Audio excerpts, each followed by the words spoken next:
I selected him as the recipient of the chocolate cake because I knew he favoured it. You always choose chocolate cake, don't you? Mum warned, concerned about the caffeine content. Ignoring her advice, I swiftly exchanged my cake with Kevin's. Well, after a brief hesitation, I took a bite of the caffeine-laden treat while my mom continued to enjoy her own cake. And Kevin, proudly boasting about reserving this cake a month, in advance emphasised the delicious crushed nuts on top. Suddenly, his demeanour shifted as he began to choke. His face turned red and he struggled to breathe. Foam formed at his mouth and he shivered before collapsing to the floor. My name is Emma, a 36-year-old working at a food inspection company. I live with my husband, Kevin, who is 2 years older, and our 7-year-old daughter, Catherine. Our journey began at university, leading to marriage and the birth of Catherine, however her slow development worried us. Despite consulting numerous doctors, no issues were found. Catherine's lack of progress caused a rift between Kevin and her. His mother, Kay, also deemed Catherine as having a disability, leading to her disapproval and avoidance. Only my father-in-law showed affection, considering Catherine unique and lovely.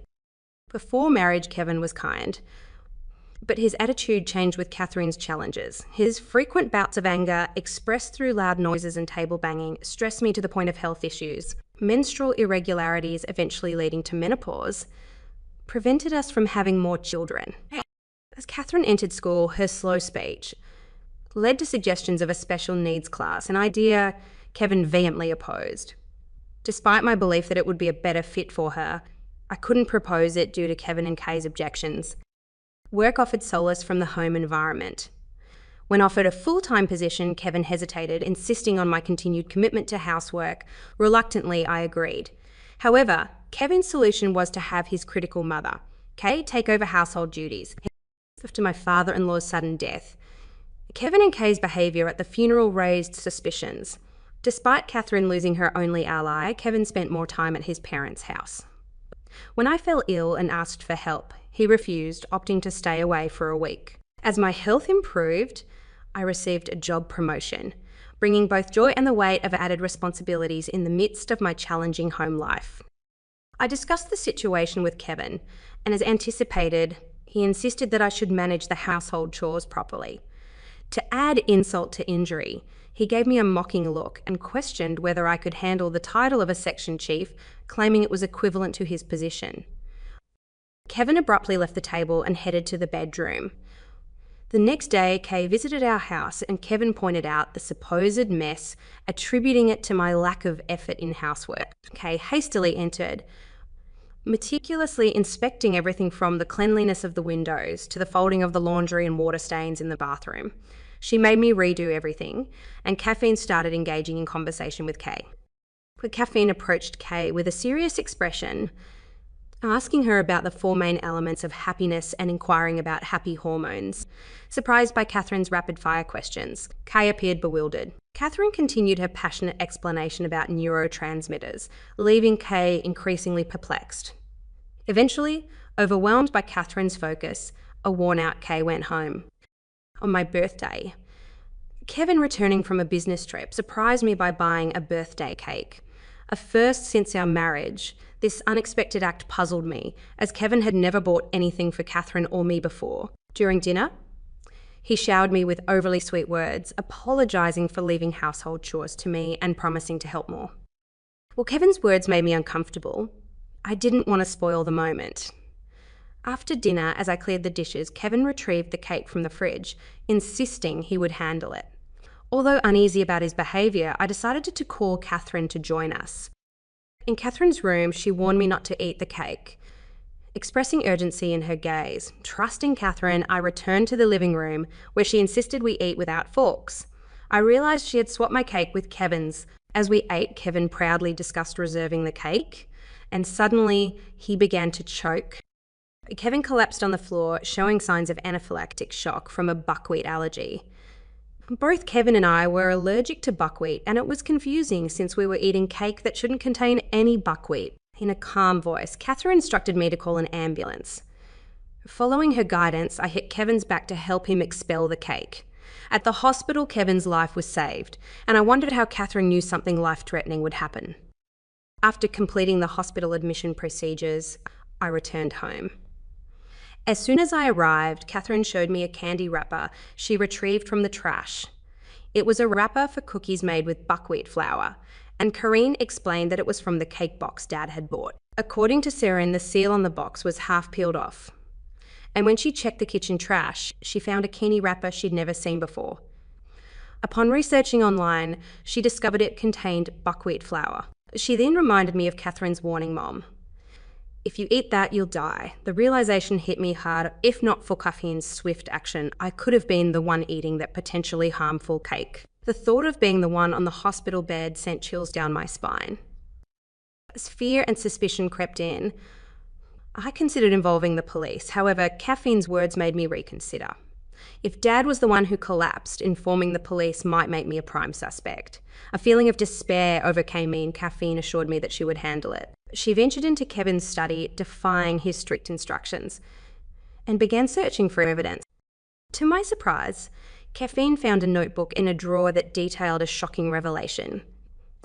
My father-in-law had been victimised in a similar manner. The notebook described the plan to mix crushed buckwheat flour cookies with sprinkles. Even more disturbingly, Kay was implicated in this terrifying scheme. They were conspiring together, and at the bottom of the page, it ominously read, "Next is Emma's birthday." My hands involuntarily tightened around the notebook, and Caffeine, noticing my anger, reassured me that everything would be okay. Catherine shook her head regretfully, explaining that the notebook might not be admissible as evidence. If Kevin and Kay claimed it was just fantasy, the case would likely be dismissed. The lack of concrete evidence made me feel helpless, and Caffeine, sensing my frustration, held my hand firmly, promising to find the evidence and protect me. Determined to seek justice, Catherine and I began preparing for the final showdown. Our plan was to lure Kay into our house under the pretense of learning how to cook Kevin's favourite dish. While Kay taught me in the kitchen, Caffeine discreetly searched her bag and found the buckwheat cookies. With one cookie in hand, we took it to my workplace for a composition test. Several days later, as Kevin was discharged from the hospital, I informed Kay that I was preparing a celebration for his recovery.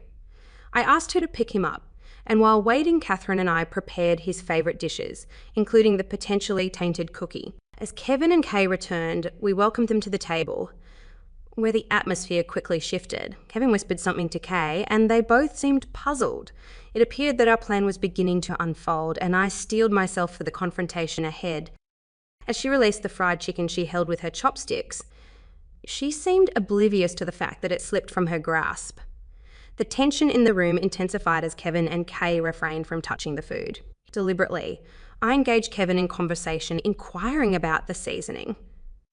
"Oh, I guess I can't make it as good as your mother does," he mumbled, glancing down. I responded with my biggest smile, assuring him that the seasoning not only tasted good but also seemed to provide energy. Casually, I mentioned my father-in-law's recommendation of the seasoning, observing Kevin and Kay shivering as if they were cold. Catherine, undeterred, sprinkled the seasoning over their rice. In protest, Kevin swatted away Catherine's hand, expressing concern about adding something suspicious. Ignoring his objections, I continued smiling and serving the food. Catherine persisted, reaching for the seasoning, but Kevin, with a terrifying expression, shouted, "Enough! Why are you so scared?" "I just want you and your mum to live longer," I cheerfully retorted, flashing my brightest smile. The atmosphere grew tense as Catherine defied Kevin's warning and sprinkled the seasoning over their rice. The room was charged with Kevin's anger, as he shouted, "Stop putting something so suspicious into it."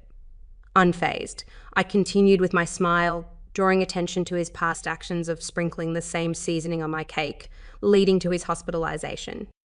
With a triumphant gesture, I presented documents obtained from our company's inspector, linking the substance on the cake to the buckwheat cookies. Kevin and Kay exchanged glances, denying any knowledge of the situation. However, I placed a copy of Kevin's incriminating notebook on the table, revealing details of the ordered cookies and their sinister plan. Red and then blue in the face, Kevin and Kay struggled to explain away the evidence. Kevin's notebook held damning information, including details of their plot and attempts to mask the crime. Staring sternly at Kay, I connected the dots, questioning them about their involvement in my father-in-law's death. Kevin finally admitted to his vengeful act. revealing his resentment towards my father-in-law's interference. Shocked and angry, I listened as he confessed to mixing the buckwheat cookies into the seasoning, targeting my father-in-law due to his disapproval of Kevin's relationship with his mother. Fueled by anger and disbelief, I declared their actions as a crime and threatened to report them to the police. In a desperate attempt to conceal evidence, Kevin snatched the copy of the notebook from the table, crumpled it, and possibly swallowed it. Catherine caffeine, and I stared in surprise at his desperate act. Caffeine calmly revealed that it was just a copy, and the original was safely stored elsewhere. She placed a voice recorder on the table, exposing their crimes from the beginning. As the evidence mounted against them, Kevin collapsed into his chair, realizing the gravity of their actions. With the truth exposed, the police took Kevin and Kay away. Their cries and protests echoed, but the evidence, including copies of the notebook, voice recordings, and purchase history, secured a guilty verdict. The legal proceedings led to my successful divorce from Kevin, who had to pay compensation, along with Kay receiving $660 as compensation. I used a portion to build a grave for my father-in-law, a proper place for mourning. After the trial, Catherine and I reported the incident in front of my father-in-law's grave, seeking closure and justice.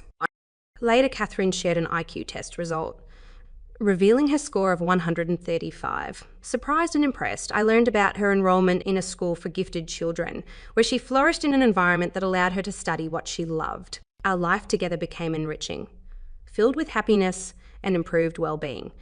Despite the challenges, living with Catherine proved enjoyable, and our smiles never faded.